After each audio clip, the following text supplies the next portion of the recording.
YouTube, welcome back. I really hope you liked my last video on the elements, and I also hope you learned a thing or two. That being said, we're gonna come back and make best use of everything we have learned in today's video. But not only that, this one is something truly special. It's a double feature. Yes, you heard that right. This is part 1 of 2 videos, which happen to be one run to clear the whole Witch Mountain, including the labyrinth. The video on the labyrinth will be part 2, and I will explain the details in the second part.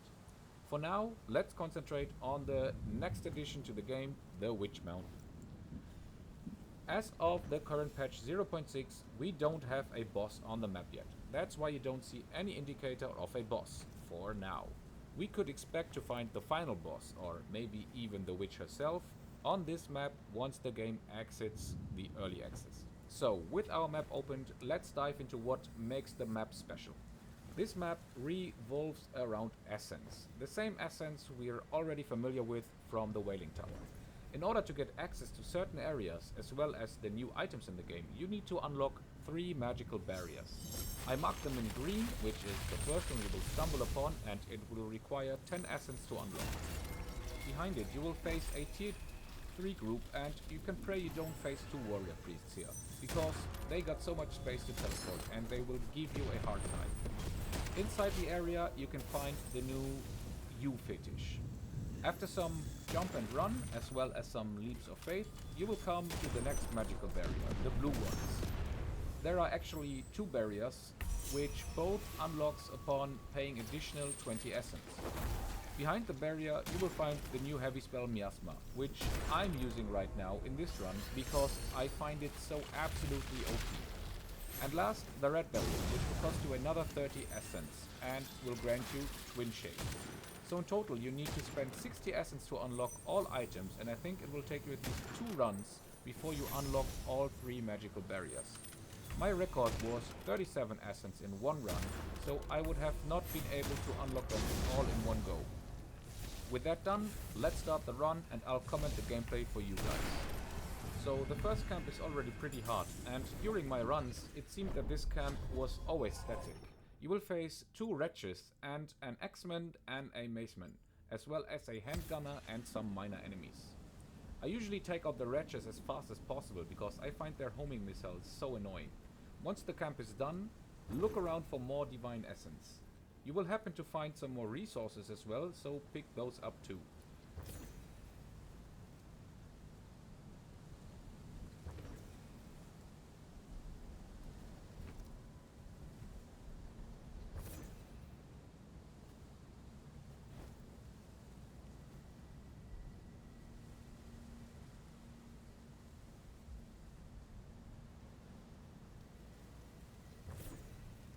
When you enter the cave, make sure to have at least 7 to 10 essence collected.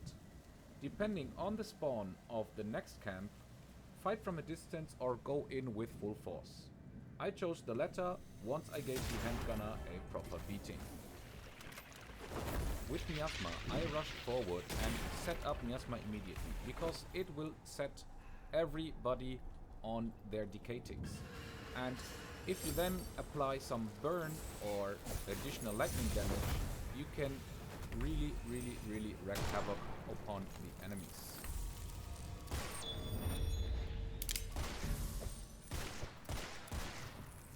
Okay, once the first group is cleared, I set up my Miasma again, and the Miasma works in the following way. You can see the pendulum swing, and it will get slower and slower. So every time you see the pendulum almost stop, you want to aim at it and shoot again, because this will reapply the decay effect. Let's have a word on why Miasma is so strong. You all remember the Shattered Soul Arcana from our Water Arcana, and Putrefaction is actually the same effect for decay. And now we finally have an offensive decay heavy spell. Miasma will deal 20% of the enemy health, of the maximum enemy health, with the last decay tick.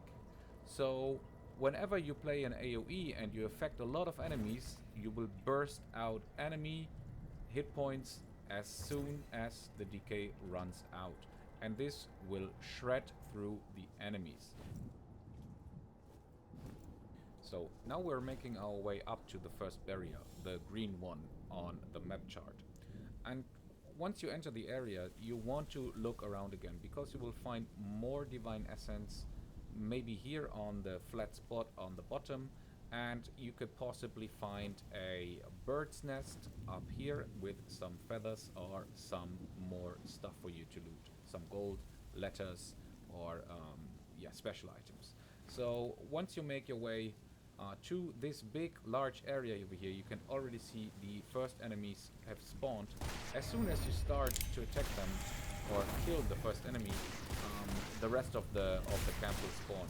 It's very, very recommended that you use the cover that is provided inside here, because if you're facing warrior priests or yeah, the handgunners as I'm doing here, this will really, really help you out, and will, yeah, make sure that you are not target of the range attacks that you could be facing. So I was actually quite lucky with this one, because I didn't face warrior priests too often here. But it could be that you face the warrior priest in this open area, and I really, really hope that you don't face them here, because they got so much space to teleport.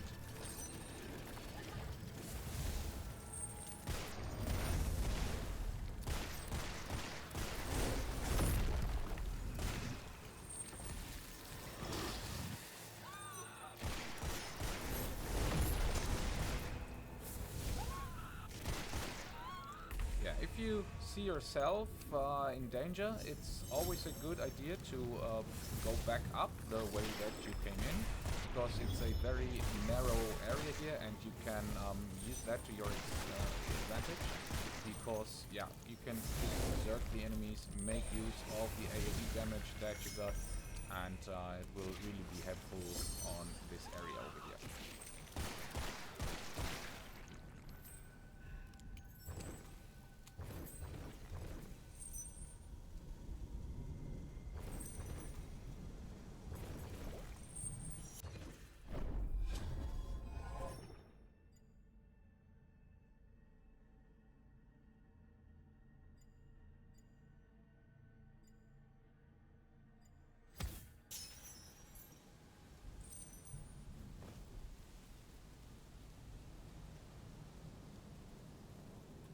Once you are done with the camp, take your time and scavenge the area. You will find some bird's nests, and they will hopefully provide you with some white raven feathers, because those will come in very, very handy for some additional arcana. I'm running the positions here because there could be possible spawns for divine essence. At the green obelisk you will find the U fetish, the new item, and as I said, take your time, explore the area, collect the divine essence. There are quite some chunks over here and at the sides, as well as in the middle. So just take your time and scavenge the area. Pick up every divine essence that you can find. You will need it later. Now it's time to come back into the big cave where we fought the second camp. And from here it's pretty straightforward. Just follow the path down and take out the enemies with a long-range weapon. Again, collect every divine essence that you can find, collect the resources that you can find, and please don't rush down there. Just take your time, look in every little corner, look out for the divine essence, because it's pretty scarce and you want to collect every divine essence that you can get. So when you come down here, make use of your guns. In this case, I chose Hypnosis because it has such a nice long-range weapon and it's so beginner-friendly. You can actually fight all the enemies down there if you do it right.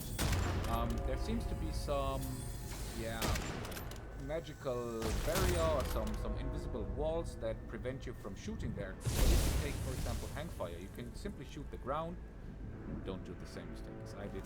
Fireballs. You can simply shoot the ground, make handfire explode the bullets, and you will profit and take out the whole camp just from the distance, from the close distance, because this is a quite tight spot and could give you really a headache if you face all the swordsmen and buckler swordsmen face on once you jump down there. So take your time, try to take them out from the distance, and then be really careful once you come down here. So this is the tight spot I was talking about. I'm still trying to do a little bit of more damage. Please don't drop there, don't do the same mistake. But I couldn't get a good angle on them, so I decided just to give it a go and jump over and yeah, push the enemy. They're lined up here, and I did the same next mistake. I was not really able to focus on the enemies at all, and they bucked a little bit out, which was happy enough for me. So I got my heavy spell ready again, set up miasma, and applied some burn to escape, 3k damage, and then it was more or less simple, even though I dropped quite low on health. But anyway, it was not too bad. And I'm pretty sure if you take your time and you don't rush it like I did, you can do better than I did.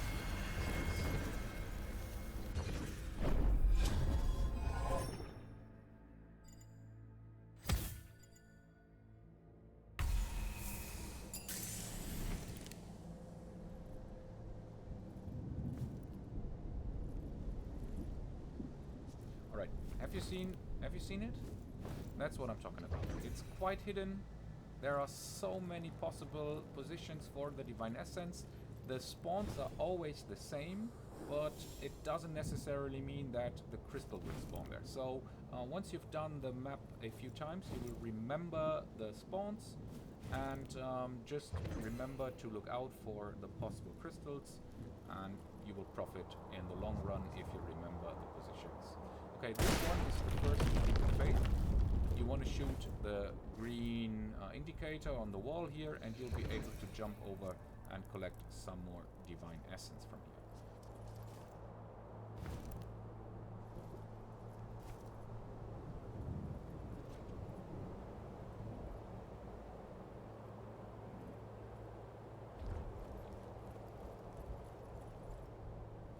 So I forgot there's a possible crystal spawn over here as well, so you might want to check that out, but this one is quite obvious once you make the jump to the other side. It will, be visible to you, but just keep that in mind, because there are some more hidden spaces on your way down, and I'm going to show you the exact positions. So once you jump down here, you want to check this position right here. It usually has another crystal.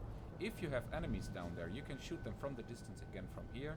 And then you want to check all these platforms that I'm jumping to. And the trickiest one is the one right behind the rock over here. This one can easily be skipped if you don't pay attention. So make sure to check that position as well. You don't want to miss out that crystal. Then again, quite obvious. Take on every other you find. Then make your way through the rest of the Witch Mountain.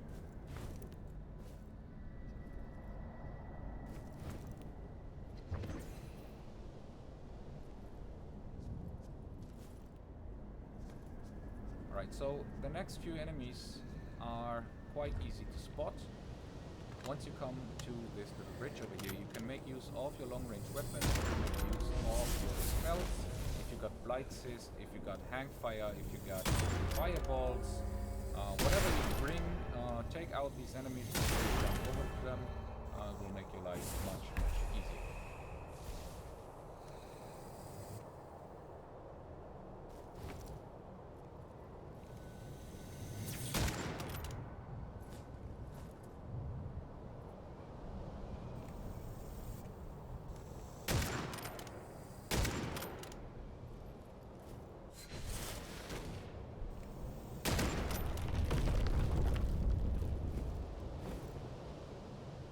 so we got another platform over here.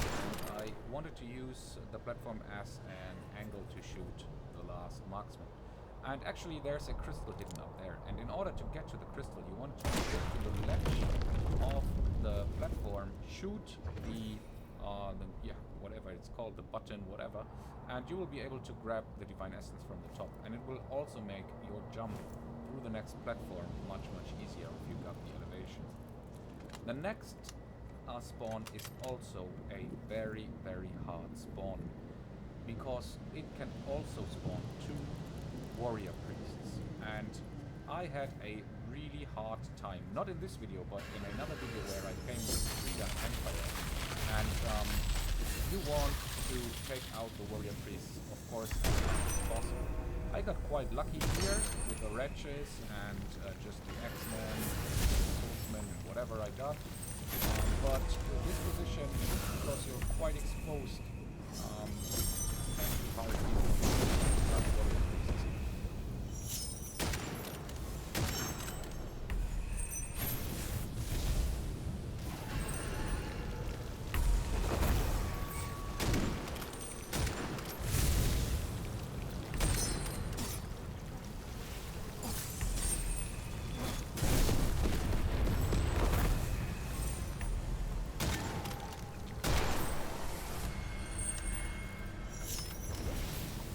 As you saw, I just did a few mistakes. I got hit quite often, but I'm pretty sure you can do much better if you just take your time and take out the major enemies first.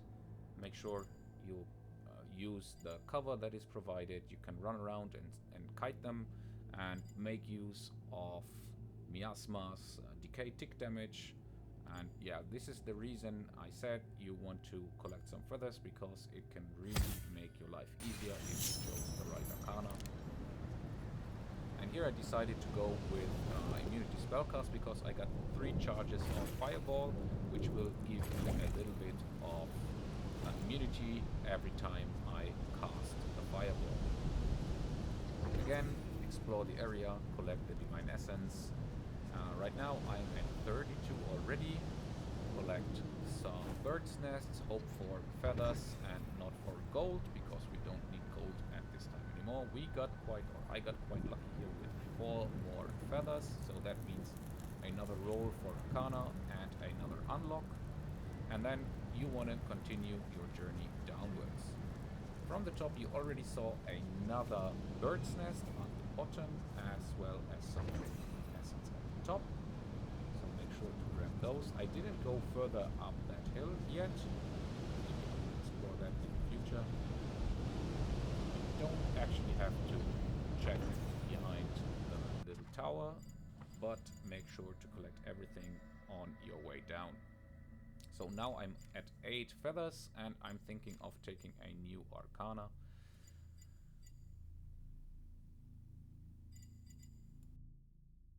So here I was thinking about taking Doomsday Clock, because I thought, okay, infinite decay ticks, that would be nice, but this will just cancel out putrefaction, and I won't get the 20% damage boost from putrefaction if I chose Doomsday Clock. So instead I thought, okay, maybe I can get some more Fire Arcana, maybe I get Fire Orb or Flash Over, but in this case I got Pyrolysis, which I don't recommend, because if you don't kill the enemy in time, the enemy will heal again, and this is not something that you want, especially if you fight like Warrior Priest or something like this and your burn ends. You don't want them to heal themselves. So okay, I went with another decay Arcana, and yeah, I chose Decay Echo because stronger decay ticks are fine with me. It means more damage even though it's distributed differently, but I didn't really care. I thought it was nice because if the decay runs out and they get their damage from putrefaction, it might be the case that the enemy already dies because they took so much damage already. So here's the way to the second barrier, one of the blue ones.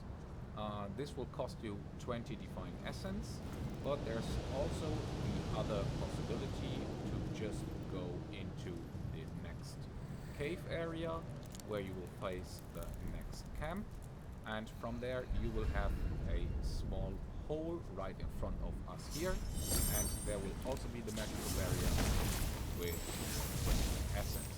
You don't have to spend twice 20 essence, a one-time to unlock both portals. So this is also a very, very nice position to fight in because it's a very tight space and the enemies will be lined up, so you can make use of your AoE. I was too stupid to make full advantage of that, but what usually you can just pin the enemy down at this location here. Maybe I should have stayed with another combination of weapons, but I want to level up the guns, and this is stealth, and this is why I went with that. But usually if you come in with a good combination, if you play, for example, Burning Stake with Ball, you can just pin the enemies down here and AoE will mute the enemies in place. So here I got the 2 warrior priests, which didn't cause too much trouble because they are bunched up here and I can take them on. They don't teleport crazily left, right, above me, underneath me. I can just keep them like close to myself, so I'll be able to handle them both at the same time so they don't resurrect each other. And at this time, one of the warrior priests is almost dead, but I just wanted to spread a little bit more damage between the second one so they can resurrect each other. Once they're both served down, just gonna finish them off and get the chance to revive each other.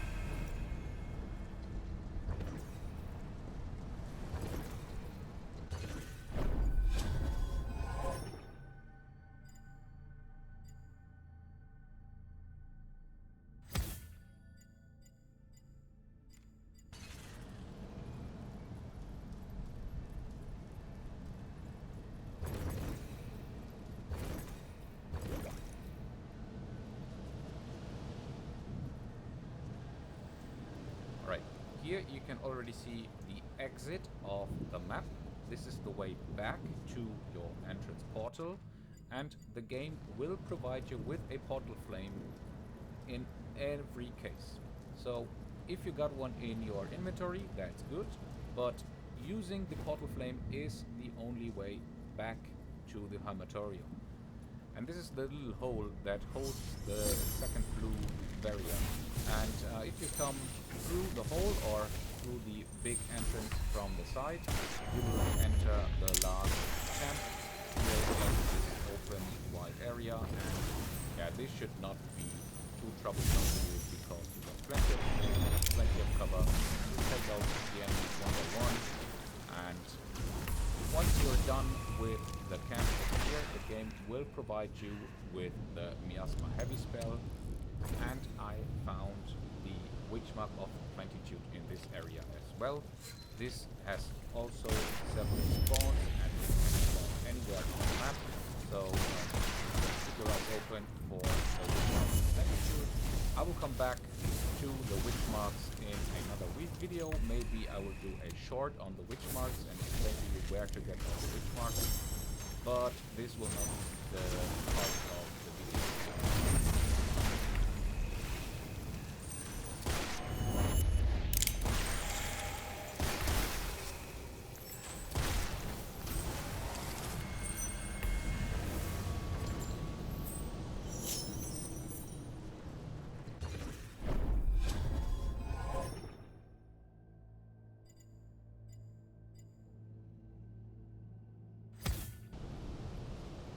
Once you're done with looting and picking up miasma, you can come back to this gate over here, and you want to go underneath the gate and then shoot the green button so the wall comes down, jump onto the wall and do the same trick as we did previously to collect the essence. Go to the side of the wall, wait until it turns green again, shoot it, and you will be able to make your way out. If you got more than 30 essence at this point, right in front of you, you will see the last portal. And I actually unlocked the portal in this run. So head on to the last barrier. This is the red one on the map chart. And once you unlock the barrier, the game will provide you with Twin Shade.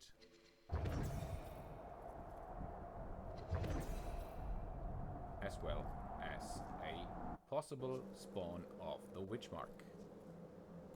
Make your way back through the barrier. And you will have the green portal over here, which will bring you back to the first camp. And you will also have the possibility to set in the Witch Mark when you decide to do the labyrinth. Alright guys, that was it for today's video. Stay tuned for part 2, where we head down to the labyrinth. And if you like this video, please give it a thumbs up. And as always guys, have a good one.